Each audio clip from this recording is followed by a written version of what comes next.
Bystial Maids! This is what I used to reach Master and even Master 4 when the Bystial box came out, and then I deranked to Master 5 and just played Dragon Link to Master 1. But, I mean, I think this deck is good enough to reach Master 1 if you enjoy suffering.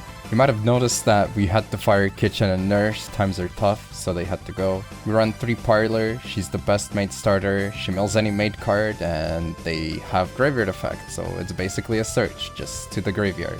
3 Chamber, she's similar to Parlor, but she's also a Dark, which makes her a Bystial target, which can be nice for us, but it also means that she can be banished by the opponent. Sometimes you just lose out on your entire play because she's a Dark monster in those cases. That's it for the Maid normal summons. You don't really want to play the other ones because they are significantly worse.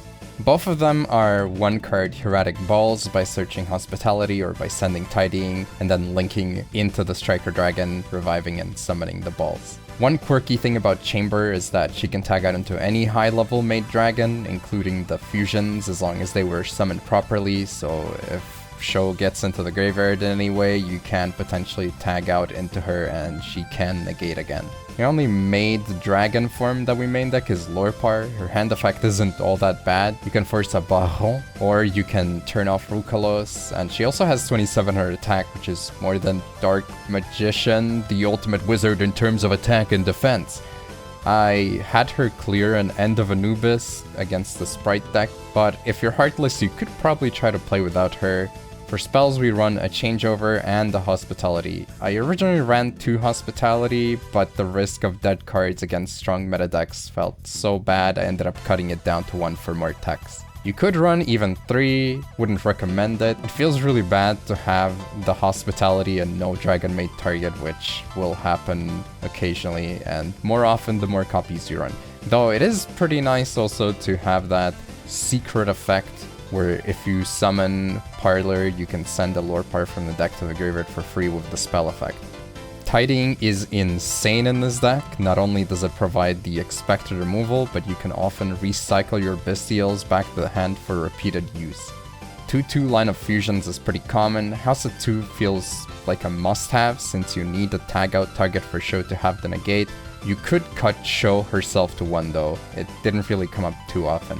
That's sadly it for the maid-specific cards. On to the Bystials. Juris and Magna are a given, both are really nuts. I ran 3 Lubellion to see all the Bystial names as often as possible and set up the spell and trap. That being said, I could see running 2 if you don't want to risk seeing duplicates and or need room for something else, or if you're poor.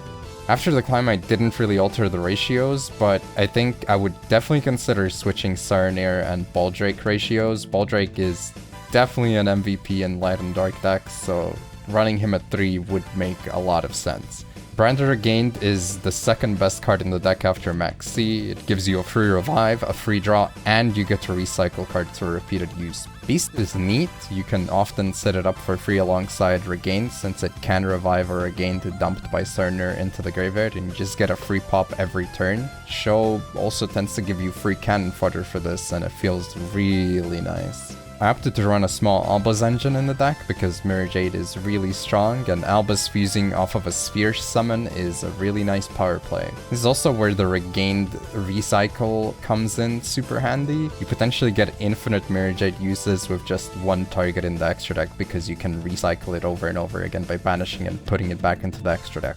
Albion is probably the no-brainer dumb target since it can set Regained or Beast, but Albillanatus is probably the other super strong option since it can full clear dragon boards with Albas, and there are quite a few dragons in the meta. You could consider Rindbrum as a means of reviving Albas, but that's probably only worth if you dedicate more room for other fusion targets. But we're playing Bystial Maids, not branded Bystial Maids, so we don't do that.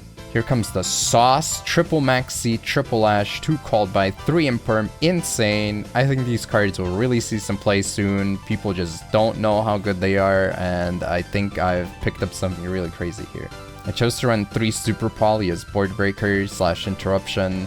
the card carried super hard since your opponent can't chain to it and you just get free bodies. On occasion you also get to set up lethal by fusing your own monsters in the battle phase. I ran Garura, Starving Venom, and Earth Golem at Ignister for the sprite board. Starving Venom did come up the most by far though. Oftentimes 2 of 3 fusions would serve as Prosperity fodder.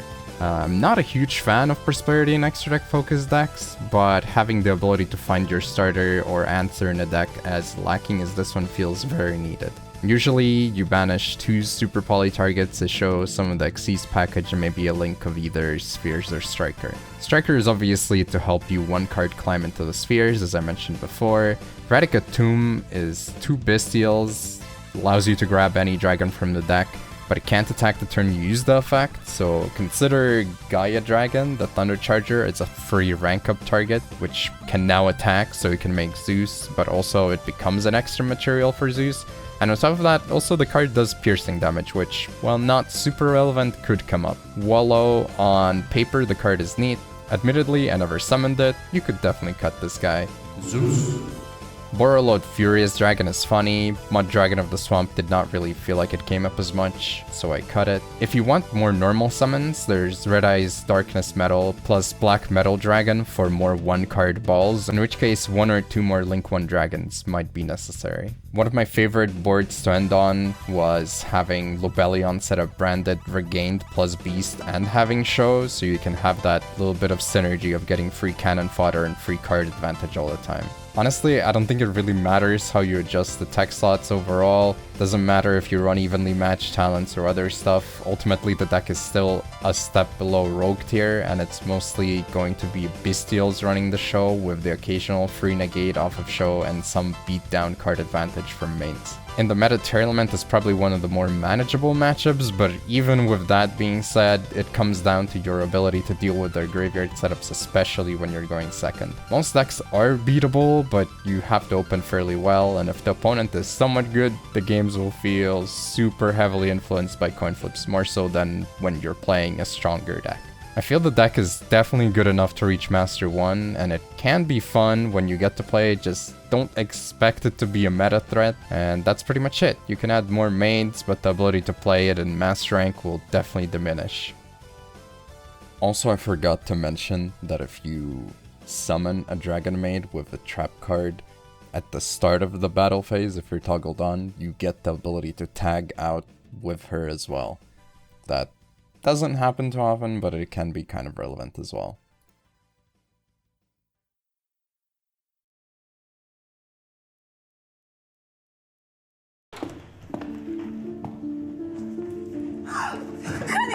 He tried to seduce me. Throw him out of here immediately. It's a lie.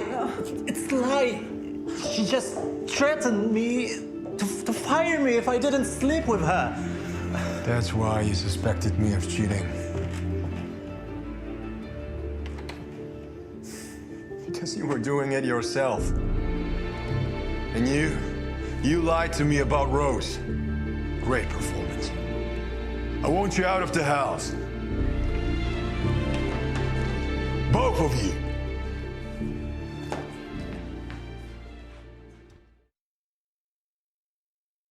That's it for my yearly video on a deck that's not even that crazy a month after its availability. I'll see you in 2024.